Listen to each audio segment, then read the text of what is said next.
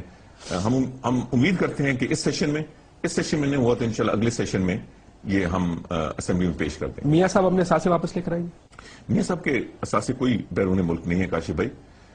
جو بچوں کے اثاثے ہیں وہ کہاں سے ہیں؟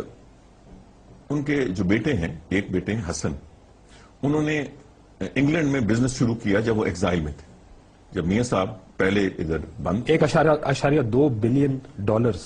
دیکھیں آپ خود جانتے ہیں کہ انگلینڈ میں جو سسٹم کیا ہے، ہی از اے ٹیکس پیئر دیئر، وہاں کوئی پیسہ منی لانڈرنگ کے ذریعے استعمال نہیں ہو سکتا. پیسے کہاں سے آئے؟ یہ تو وہ بہتر جان سکتے ہیں، مگر آپ سے سوال تو اٹھانا چاہیے. نہیں، ظاہر ہے کہ وہاں ایک سسٹم ہے، وہاں ظاہر ہے کہ لونز بھی ملتی ہیں، وہاں مارگیج پراپرٹی. پیسے میں جا کے لون مانگوں گا، مجھے دے گا کوئی چوری صاحب؟ نہیں، اگینسٹ پراپرٹی آپ مارگیج کر سکتے ہیں نا. اس کی بیسک جو بزنس ہے. پراپرٹی کہاں سے؟ نہیں، پراپرٹی خریدی، ظاہر ہے. پیسے کہاں سے؟ نہیں، کیسے دیکھیں نا، یہ اگر میرے سے کوئی اور اینکر سوال کرتا تو میں کہتا کہ آپ کا حق ہے. آپ سے میں کہتا ہوں آپ ذی شعور آدمی ہیں. لنڈن میں بزنس کرنا کوئی مشکل کام نہیں ہے. اس کے لیے پیسہ چاہیے؟ نہیں، پیسہ چاہیے. سیکیورٹی چاہیے. سیکیورٹی مطلب آپ کا مجھے اب صحیح تو پتہ نہیں ہے، شاید 5-10% پہ آپ ایک پراپرٹی لے سکتے ہیں، اور پھر مارگیج ہوتی ہے آپ کی جو پراپرٹی ہے against the value of your property. اب مجھے یہ تو نہیں پتا، میں چونکہ اس معاملے میں آئی ایم ناٹ پریپیئرڈ، مگر آپ اس بات میں آپ کو تھوڑا سا break it down. 1.2 billion dollars کا 10% آپ نے کہا 10% میں مارگیج ملتی ہے. 1.2 بلین ڈالرز کا 10% کتنا بنے گا؟ نہیں، وہ تو that's 120 ملین ڈالرز. نہیں، 1.2 بلین کا تو آپ کہہ رہے ہیں نا. Stated figure. اس میں نون لیگ کی طرف سے کوئی اس کے اوپر بڑے عرصے سے یہ فگر چل رہا ہے، کوئی تردید نہیں آئی اب تک میاں صاحب کی طرف سے کہ یہ فگر غلط ہے. نہیں، مجھے اس کا چونکہ نہیں پتا، میں پہلی دفعہ سن رہا ہوں. So I am totally unprepared for that. I don't know that. ہم تو میں رینڈم آپ سے سوال پوچھ رہا ہوں کہ کیا یہ ہمارا یا پاکستانیوں کا یہ حق نہیں جاننا کہ 120 ملین ڈالر کہاں سے آیا؟ پارک لین جو لندن کا سب سے مہنگا ترین علاقہ ہے، وہاں پہ 4 اپارٹمنٹس کہاں سے؟ پیسہ گیا کدھر؟ اور اگر چلا بھی گیا، آپ کہہ رہے ہیں کہ مشکل وقت میں گیا تھا، اب وقت نہیں آ گیا کہ مستقبل کے وزیر اعظم صاحب اپنے پیسے واپس لے کر آئے پاکستان میں؟ مجھے بتائیں کہ کیا قصور کیا ہے شریف خاندان نے کہ اس ملک میں اگر وہ بزنس کریں تو کہتے ہیں جی کہ یہ تو سرکاری جو اپنے انفلوئنس ہے، حالانکہ وہ 37 سے بزنس میں ہے اور ایک اسٹیبلش فیملی ہے. جب میاں نواز شریف یہ فیصلہ کرتے ہیں کہ میں نے اب پاکستان میں بزنس نہیں کرنا کیونکہ اس پہ انگلیاں اٹھتی ہیں، اور اگر میرے بیٹے باہر بزنس کریں تو کم از کم کوئی انگلی تو نہیں اٹھائے گا نا. وہاں تو کوئی قرضہ اسپیشلی کوئی نہیں ملے گا نا. سعودی عربیہ میں کوئی 2 نمبر کاروبار تو نہیں ہوگا نا. سو اگر بیٹے باہر کاروبار کرتے ہیں he is damned، اندر کاروبار کرتے ہیں they are damned. we should get a fair deal. یہ فیئر ڈیل یہ نہیں ہوگی کہ آپ یہ بتائیں کہ آپ کے پیسے آئے کہاں سے اور پیسے باہر کیسے گئے اور کتنا پیسہ آپ کا ملک سے باہر پڑا. فیئر ڈیل ہے یہ بالکل فیئر ڈیل ہے. میاں صاحب کو بتانا چاہیے نا. یہ چونکہ میں اس پہ ویل ورس نہیں ہوں، مگر I promise I'll get back to you on this. ٹھیک. مجھے میں یہ بھی جاننا چاہوں گا چوہان صاحب، میاں صاحب اکثر ناراض ہو جاتے ہیں اس بات میں. اس پہ ناراضگی کی بات نہیں ہے، لیڈرشپ کو تھوڑا سا بڑے دل کے ساتھ تنقید برداشت کرنی چاہیے. کیونکہ یہ سوال یہ بھی ہے کہ میرا اگر میاں صاحب کے جو بچے ہیں، ظاہر ہے انہوں نے وہ سیلف میڈ نہیں ہے، انہوں نے اپنی محنت سے پیسے بنا کے بزنس نہیں بنایا. یہ پیسے ضرور میاں صاحب کی طرف سے ان کو ٹرانسفر ہوئے. سو یہ کہہ دینا کہ یہ بچوں کا بزنس ہے، یہ بچوں کا بزنس نہیں ہے. ان افیکٹ یہ پھر بھی میاں صاحب کا بزنس ہے، کیونکہ بیسک پیسے جو ہے وہ میاں صاحب کی طرف سے گئے. یہ بات مانیں گے آپ؟ کاشف بھائی میں صرف یہ بتائیں کہ حسن از ان ایگزائل، وہ ایگزائل میں ہے، جلا وطنی میں ہے انگلستان میں. ٹھیک. حسین سعودی عرب میں، یہ خیر پوری فیملی گئی. پاکستان میں اتنی چوکنگ ہے کہ ان کے گھروں پہ قبضے ہو رہے ہیں، ان کے ذاتی گھروں پہ قبضے ہو گئے. زبردستی 11 کروڑ روپے ان سے ہتھیار جو ان کے کوئی لیکوڈیٹی تھی. یہاں ایک حمزہ شہباز شریف تھے نا. ٹھیک. کیا یہاں کوئی ایسا آدمی تھا جو یہاں ان کی پراپرٹی بیچ کے یا جو ان کے لیکوڈ ایسٹس تھے وہ سعودی عربیہ بھیج رہا ہو یا لنڈن بھیج رہا ہو؟ وہاں یہ جنریشن وہاں سے ہوئی. اور جیسے کیسے ہوئی تو نہیں، اب اس کے لیے میں آپ you know the right person. I know, بس میں یہ نقطہ تو آپ جاننا تو چاہیں گے آپ نے، کیونکہ یہ بھی کہا گیا کہ آپ کا بیان ہے عمران خان کے بارے میں، جو ہمارے اثاثوں کی بات کرتے ہیں ہم بھی ان کے اثاثے ایکسپوز کریں گے نا اب عمران خان کے. تو پہلے تو یہ جواب دینا پڑے گا کہ پیسے گئے کہاں سے، پیسے آئے کہاں سے. ایسا ملک سے باہر کیسا گیا اور کتنا گیا؟ میں اس سے آپ سے اتفاق کرتا ہوں.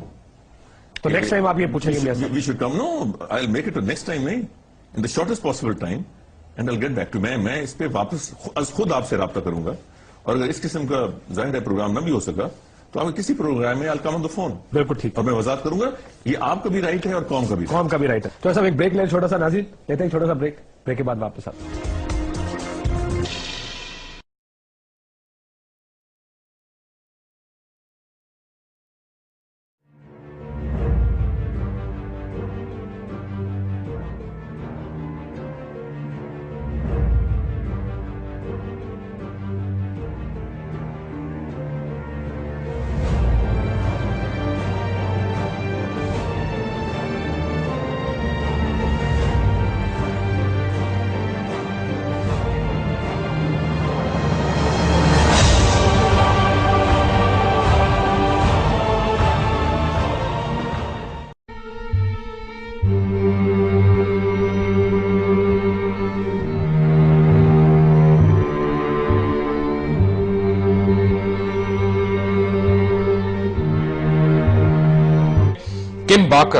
کم باکر ایک نے بڑی ایکسپلوسیو قسم کی کتاب لکھ دی ہے, اور یہ کتاب آپ کو اس وقت پورے پاکستان میں کہیں نہیں ملے گی. یہ کسی نے غائب کرائی ہے. کس نے غائب کرائی ہے یہ آپ گیس کریں, میں بھی گیس کرتا ہوں, لیکن بڑی محبت ہے ان لوگوں کو جو مجھ تک ایسی کتابیں پہنچا دیتے ہیں تاکہ میں بھی پڑھ کے لطف اندوز ہوں. The Taliban Reshuffle by Kim Barker, Strange Days in Afghanistan and Pakistan. اور اس میں 2 چیزیں اس نے ایسی کی ہیں کہ جو انتہائی مائنڈ باگلنگ ہیں, اور جن کے اوپر پوری قوم کو, اگر یہ سچ ہے تو پوری قوم کو نہ صرف شرم آئے گی بلکہ سر بھی جھک جائے گا شرم سے. ایک ایلیگیشن انہوں نے یہ لگائی کہ اجمل قصاب کے متعلق اصل جو اس کے یعنی حوالے کروانے والی بات تھی انڈین گورنمنٹ کے, وہ میاں نواز شریف نے انڈین گورنمنٹ کو کہا تھا. اور دوسری ان کی ذاتی زندگی کے متعلق ہے. کم بارکر کیا کہتی ہیں میاں صاحب کی ذاتی زندگی کا, وہ آپ کو پروگرام دیکھتے ہی پتا چلے گا. اور تیسری چیز, پنجاب میں کس طرح سے لوٹ مار کا ایک بازار کرا ہوا ہے, کس طرح صوبائی حکومت جو ہے, صوبائی حکومت میں کہہ رہا ہوں, یا حکمران یہاں پہ پنجاب کا اثاثہ پونے داموں بیچ رہے ہیں. دنیا نیوز کی ٹیم گئی خوشاب, اور خوشاب جا کے انہوں نے خود ان جگہوں کا معائنہ کیا اور ان جگہوں کی ویڈیوز بھی بنائی, اور وہاں پہ لوگوں سے بھی بات چیت کی, اور پتا چلا کہ جو مہنگے ترین اثاثے ہیں پنجاب کے, وہ کس طرح اپنے نیاز مندوں کو, اپنے یعنی چاہنے والوں کو کس طرح سے ان کے اندر بندر مارٹ جاری ہے. پنجاب حکومت کی گڈ گورننس یا گڈ لوٹنگ, یہ فیصلہ تو آپ کریں. کہ کم بارکر نے طالبان شفل میں نواز شریف کی وہ کون سی زندگی کی ذاتی خواہشات کے اوپر گفتگو کی ہے, اور نواز شریف کے اوپر انہوں نے کتنا بڑا الزام لگایا. کیا اس الزام میں نواز شریف کے اوپر ٹرائل ہو سکتا ہے یعنی غداری کا, یا نہیں ہو سکتا, یہ فیصلہ تو آپ نے کرنا ہے. کمنگ بیک ٹو ایک Taliban shuffle, Kim Barker, strange days in Afghanistan and Pakistan, اور بڑی خوفناک قسم کی انہوں نے گفتگو کی ہے بیچ میں. اور میں ان کو آپ کو 1-2 چیزیں بتاتا ہوں. انہوں نے ویسے افتخار چودھری کے بارے میں بھی ایک لائن لکھی ہے, جسٹس افتخار چودھری, جو لکھا ہے کہ I waded through the crowd to the vehicle with Bhutto gone. I needed to meet the lion of Punjab or maybe the tiger. یعنی وہ کہہ رہی ہیں کہ جب بے نظیر بھٹو کی اسیسینیشن ہوگی تو اس کے بعد میں نے شیر پنجاب کو ملنا تھا, یا چیتا جو پنجاب کا, کیونکہ ان کے پوسٹرز پہ وہ بھی بنے تھے. لیکن وہ کہہ رہی ہیں کہ کافی لوگوں کا ان کے متعلق کوئی اتنا اچھا اوپینین نہیں تھا, اور نواز شریف اس وقت جو ہے وہ جو ماڈریٹ فورسز ہیں ان کے بڑے ہم پسندیدہ قسم کے لیڈر تھے. اور لیکن یہ ہے کہ وہ کہتی ہیں کہ ڈیفینیٹلی وہ کوئی فنڈامنٹلسٹ نہیں ہے, ایکسٹریمسٹ نہیں ہے, کیونکہ جو ایکسٹریمسٹ ہوتے ہیں وہ سروں پہ بال نہیں لگواتے, اور وہ دونوں بھائیوں نے لگوائے بال, امپلانٹس کروائے, تو انہوں نے کہا کہ وہ ایکسٹریمسٹ نہیں ہے. یہ پیج نمبر 180 پہ ہے, میں اپنے دل سے نہیں کہہ رہا, میں اس کا پیج جو پڑھ کے بتا رہا ہوں. And he also loves singing. یہ تو اچھی بات ہے. I mean, I love singing, only I can't sing. That's a different thing. But singing is not bad. اور انہوں نے کہا کہ بھٹو سے, بے نظیر بھٹو سے بہت ان کا وہ تھا, کنٹراسٹ تھا. اور آگے انہوں نے ان کی ذاتی زندگی کے اوپر یہ الزامات لگائے کہ میاں صاحب نے ان سے متعدد بار یہ دریافت کیا کہ ان کا کوئی بوائے فرینڈ تو نہیں ہے، اور جب انہوں نے کہا کہ I have broken up with my boy friend, تو انہوں نے کہا کہ میں تمہیں 2 لوگ ہیں میری نظر میں جن سے میں تمہیں تھرو کروا سکتا ہوں، تو کیا تم ہونا چاہو گی ایسے؟ اور یہ سارے واقعات انہوں نے لکھے، اور آگے جو 2 لوگ لکھے ہوئے ہیں ان میں سے بھی ایک کا نام تو میں نہیں لے سکتا، مجھے تو بڑی مار سے ڈر لگتا ہے، سچی بات ہے۔ آلریڈی ایک ناراض نہیں صاحب، دوسرا بندہ کون ہے جس کے متعلق انہوں نے کہا؟ سر یہ اس سے زیادہ اصل میں مجھے تو نہیں بندہ کون ہے وہ؟ آپ بھی ڈر رہے ہیں مار سے؟ نہیں سر، میں تو خیر یہ اب کتاب آ گئی ہے، یہ پبلک پراپرٹی ہے اور ہر وے کو ایکسیس ہے، افسوس ہوتا ہے مجھے ان 2 چیزوں نے مجھے بڑا ڈسٹرب کیا۔ ایک تو جب اس نے کہا جی وہ میرا prime minister, ex prime minister Pakistan, prime minister in the waiting, would be prime minister Pakistan, وہ میرا سورس تھا۔ اب جب شکاگو ٹریبیون کی ایک جرنلسٹ کہہ رہی ہے کہ اور مجھے جب ضرورت پڑی اجمل قصاب کے بارے میں تو مجھے ایک ہی بات بندہ دماغ میں آیا کہ مجھے جو امپورٹنٹ انفارمیشن دے سکتا ہے وہ نواز شریف صاحب دے سکتے ہیں، اور جب میں آئی تو اس سے مجھے oblige کیا انفارمیشن دے کے، نہ صرف oblige کیا بلکہ آئی جی پنجاب سے میری ملاقات کروائی، اور آئی جی پنجاب پھر میں فرید کوٹ گئی اور پھر وہ سارا جو اس کے بریف کیا۔ تو مجھے بتائیں مبشر صاحب کہ آپ جو ہے ایکس جو پرائم منسٹر پاکستان ہے جن کے پاس ہماری ساری مقدس انفارمیشن ہے، کیا یہ اس کا جو ہے افشا اس طرح کرتے رہے ہیں؟ تو سورس میں نے وہ کہتی ہے، کتاب میں لکھا ہوگا کہیں نہ کہیں آپ نے پڑھی ہوں گی کہ یہ وہ میرا سورس تھا پرائم منسٹر پاکستان، اور میں اس کے پاس آ گئی اور چلی۔ اس پہ کیا غداری کا مقدمہ ہو سکتا ہے جی؟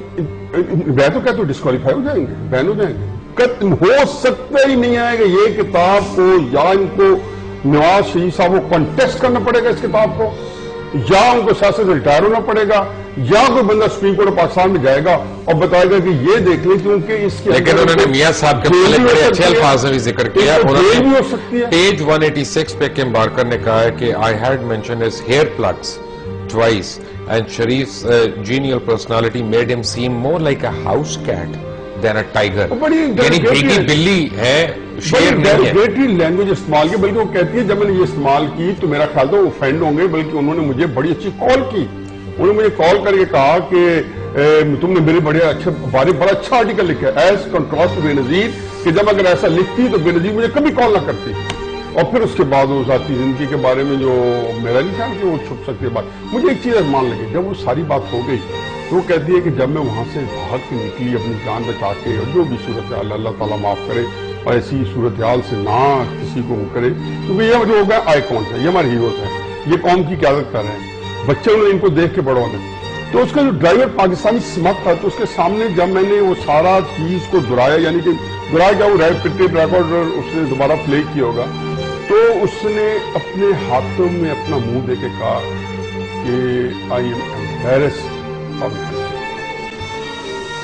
مجھے یقین اور شکر کر دسوا کہتے مجھے، اور وہ کہہ رہی ہے کہ مجھے اتنی تکلیف ہوئی۔ پھر اس نے کوشش کہا جی جب ان سے میں باتیں کرتی رہی، اور یہ کئی جگہوں پہ اس نے مینشن کیا ہے، اور اس پہ کمنٹ جو جنہوں نے کمنٹری لکھی انہوں نے بھی یہ کہا ہے کہ جس ملک کے اندر اتنے شدید کرائسس کے ڈرونز اٹیک ہو رہے ہیں، وہ دوسرے ملک کو مدافعت کر رہا ہے۔ تھوڑے جی کے بارکر کی باتیں ہیں، میاں صاحب دل والے ہوئے، اس کا تو مطلب یہی ہوا ہے، اس میں مجھے تو کوئی اعتراض کی بات نہیں ہے۔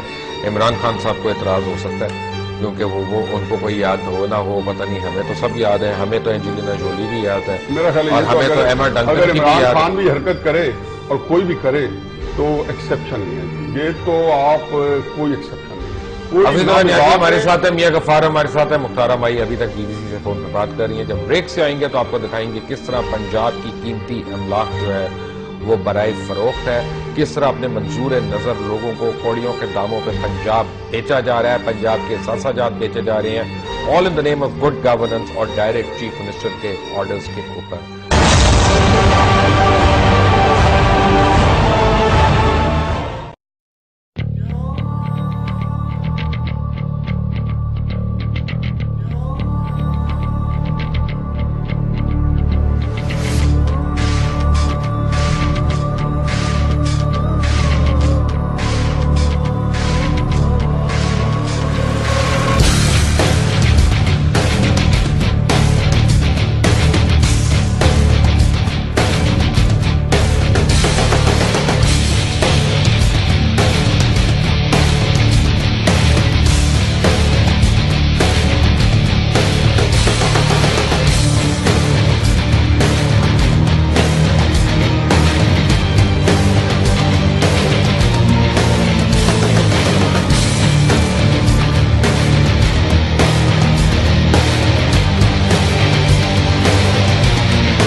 ترقی کا سفر شریف خاندان نے کیسے کیا اس کی تفصیلات کچھ ہمارے ایڈیٹر انویسٹیگیشن روپ کلاسر صاحب کے پاس موجود ہیں. روپ کلاسر صاحب کیا تفصیلات موجود ہیں آپ کے پاس؟ اگین ارشد جی، ہم نے وہاں سے سپریم کورٹ آف پاکستان کے ریکارڈ سے نکلوائی ہیں.